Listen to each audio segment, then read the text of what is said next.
अगर मेरी प्यारी प्यारी सी बहनें ये चाहती हैं ना कि उनका घर हर वक्त नीट क्लीन ऑर्गेनाइज रहे और वो भी डेली बेसिस पर बिल्कुल फ्री ऑफ कॉस्ट, तो ये वीडियो सिर्फ आपके लिए है और आप लोगों ने पूरी वॉच करनी है। तो जी ये तो सब चाहते हैं कि उनका घर ऑर्गेनाइज रहे, खूबसूरत लगे और नीट क्लीन रहे, लेकिन इसके लिए थोड़ी सी मेहनत करनी पड़ती है क्योंकि सुबह सुबह में जब हम उठते हैं ना तो हमारा बिल्कुल मूड नहीं होता है कि हम उठते ही चूल्हे की सफाई शुरू कर दें। तो अगर हम रात को ही अपने चूल्हे को साफ करके सोएंगे तो जब हम नेक्स्ट डे अपनी किचन में इंटर होंगे उसमें कुछ भी बनाना स्टार्ट करेंगे, सपोज के नाश्ता ही बना लिया और इसके साथ ही आप देखेंगे कि आपका मूड जो है वो बिल्कुल भी ख़राब नहीं होगा और आप अपना नाश्ता वगैरह, अपने बच्चों का लंच वगैरह बहुत आसानी से बना सकेंगे। उसके बाद सबसे पहले हमने क्या करना है कि जब सब चीज़ों से हम फारिग हो जाएं और किचन का काम हम स्टार्ट करें तो हमने हमेशा चूल्हे से ही स्टार्टिंग लेनी है और अपने किचन को अच्छा लुक और बिल्कुल नीट क्लीन रखने के लिए इस चीज़ का हमें बहुत ज़्यादा ख्याल रखना पड़ेगा कि हमारा चूल्हा और हमारा काउंटर टॉप हमेशा साफ रहे। इससे किचन की लुक एकदम चेंज हो जाती है और किचन हमेशा नीट क्लीन लगता है। इसमें हार्डली तकरीबन 1 या 2 मिनट लगता है और कितने अच्छे तरीके से चूल्हा साफ हो गया है। और इसको नीट क्लीन करने के बाद अब मुझे बिल्कुल भी टेंशन नहीं रहेगी कि मेरे किचन का जो है काफ़ी काम पड़ा हुआ है और इसको साफ़ करने के बाद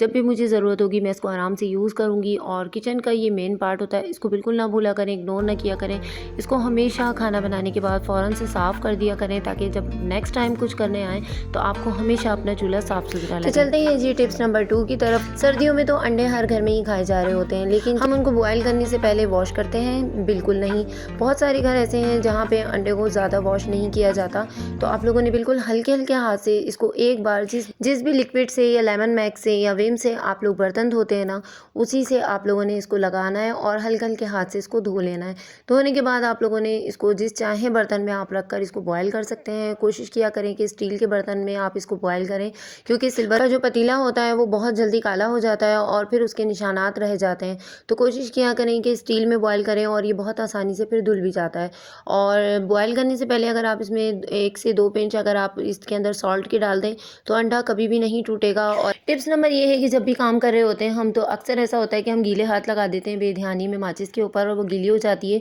तो जब भी आप काम कर लें और चूल्हा गर्म हो तो आप उसमें माचिस रख दें, तो इस तरीके से माचिस दोबारा से रिन्यू हो जाएगी और आपको बिल्कुल परेशान नहीं होना पड़ेगा। तो अब चलते हैं जी टिप्स नंबर 4 की तरफ। यकीनन मेरी बहनों को बहुत पसंद आएगी। और टिप्स नंबर 4 ये है कि जब हम बर्तन धो रहे होते हैं ना तो हमें बहुत सर्दी लग रही होती है, इसी वजह से हम सारे बर्तन इकट्ठे कर लेते हैं और एक दफ़ा ही खड़े हो जाते हैं धोने के लिए। तो आप लोगों ने क्या करना है कि आप लोगों ने जब भी खाना खाना है या चाय घर में बन रही है तो आप लोगों ने बिल्कुल भी मैस क्रिएट नहीं होने देना किचन के अंदर। और जब आप कोई काम करने आ रहे हो एक नज़र किचन पे ज़रूर डालो और अगर बर्तन जमा हुए हैं तो आप उसको फ़ौरन से धो दो, क्योंकि जब बर्तन बहुत ज़्यादा हो जाते हैं तो हमें बहुत ज़्यादा परेशानी होती है धोने में भी और हमारा बिल्कुल दिल नहीं करता कि हम किचन की तरफ आएँ भी। लेकिन अगर किचन साफ़ सुथरा होता है, ऑर्गेनाइज होता है, तो खुद ब खुद हमारा दिल चाहता है कि हम कुछ एक्स्ट्रा भी बना लें अपने लिए भी और अपनी फैमिली के लिए भी। तो टिप्स नंबर 4 ये है कि जब भी आपका कोई भी बर्नर खाली हो रहा है ना तो आप उसको रिफिल करने से पहले एक बार ज़रूर धो लें। जैसे मेरे पास ये कांच की बर्नर है और इसमें गरम मसाला रखती हूँ मैं पीस कर, तो अभी मैंने इसको अच्छे से वॉश कर लिया है और अब इसको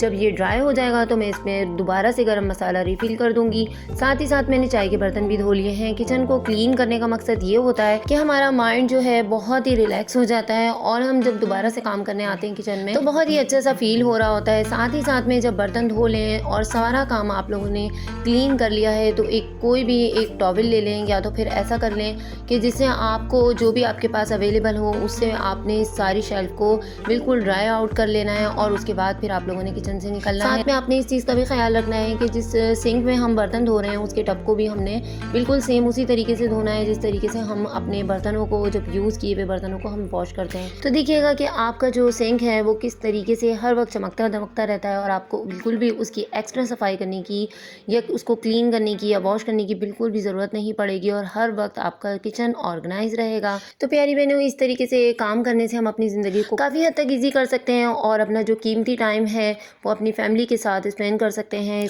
और अगर टाइम बच जाता है ना तो बहुत सारे ऐसे काम हमें खुद ब खुद याद आने लगते हैं जो कि हमारे काफ़ी हद तक पेंडिंग पे पड़े होते हैं और हम घर के काम पूरे ना होने की बिना पर उसको नहीं कर पाते। और अगर आप सफाई करती हैं अपने घर की, आपकी मैड आती है, तो आप लोगों ने इस चीज़ को भी मेक श्योर करना है कि जब वो आपके घर को क्लीन कर दे या आप खुद भी कर रही हो तो आप लोगों ने भी जब पोंछा मारना है ना तो उसके बाद उसको अच्छे तरीके से आप लोगों ने धोकर दोबारा से वॉश करके रखना है। जब आप नेक्स्ट टाइम उसको यूज़ करो तो वो आपको बहुत नीट क्लीन मिले और बिल्कुल भी उसके अंदर से कोई स्मेल वगैरह ना आ रही हो। वॉश बेसिन को जब भी आप धोने के लिए खड़े हों तो आप देखो कि अगर आपके घर में उसके ऊपर मिरर लगा हुआ है तो पहले आपने वहाँ से सारी चीज़ें हटानी है और मिरर को पहले बहुत अच्छे तरीके से वॉश करना है, क्योंकि हम छोटी छोटी ये वाली गुड हैबिट्स अपना लेंगे ना तो कभी भी हमें ढेर सारा वक्त एक साथ अपने घर में नहीं लगाना पड़ेगा, बल्कि हमारा काम हर वक्त ऐसा लगेगा जैसे हुआ वही है। और साथ में आप लोगों ने इस चीज़ को भी मेक श्योर करना है कि जब आप शीशा धो रहे हो तो उसके साथ में अपने हाथों को बहुत अच्छे तरीके से आप लोगों ने बचा के रखना है, बिकॉज अपनी केयर करनी बहुत ज़्यादा ज़रूरी है। और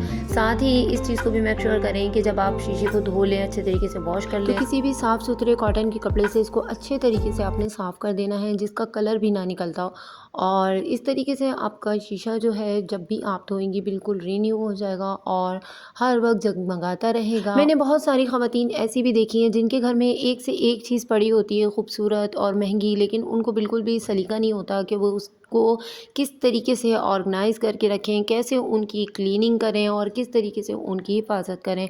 तो छोटी छोटी हैबिट अपनाकर हम अपनी कम बजट वाली चीज़ों को भी बहुत अच्छे तरीके से नीट क्लीन कर सकते हैं, अपने घर को ऑर्गेनाइज़ कर सकते हैं। अब मैं आप लोगों के साथ अपनी एक बात शेयर करना चाहती हूँ कि ये वाला मिरर जो मेरे वॉश बेसिन के ऊपर लगा हुआ है, ये मैंने सेकंड हैंड लिया था और मैंने इसको लगाया तो ये बिल्कुल भी अच्छी हालत में नहीं था। इसके ऊपर दाग धब्बे लगे हुए थे और ये बहुत ही बुरी कंडीशन में था, लेकिन जब मैंने इसको डेली बेसिस पर इसकी क्लीनिंग करी और रोज़ाना वॉश करने से अब इसकी कंडीशन आपके सामने ही है। साथ के साथ जो सामान मैंने यहाँ से उठाया था क्लीन करने से पहले, वो मैंने सारा साफ़ करके उसकी जगह पे रख दिया है। और अब आप देख सकते हैं कि पहले की क्या कंडीशन थी और अब की क्या कंडीशन है। जैसे अभी ऊपर की सफाई की, साथ के साथ हमने अगर नीचे की वॉश बेसिन भी धो लिया तो इससे ये होगा कि हमारा जो काम था ना वो एक साथ ही सारा सिमट जाएगा और हमें बार बार किसी चीज़ के अंदर घुसने की ज़रूरत नहीं होगी और हर काम अपने वक्त पर हो जाएगा। क्योंकि अगर हम एक काम करते हैं, अगर हम दूसरे को भी साथ ही समेट लेते हैं ना, तो उससे हमारे टाइम की भी बहुत बचत हो जाती है और हमारा जो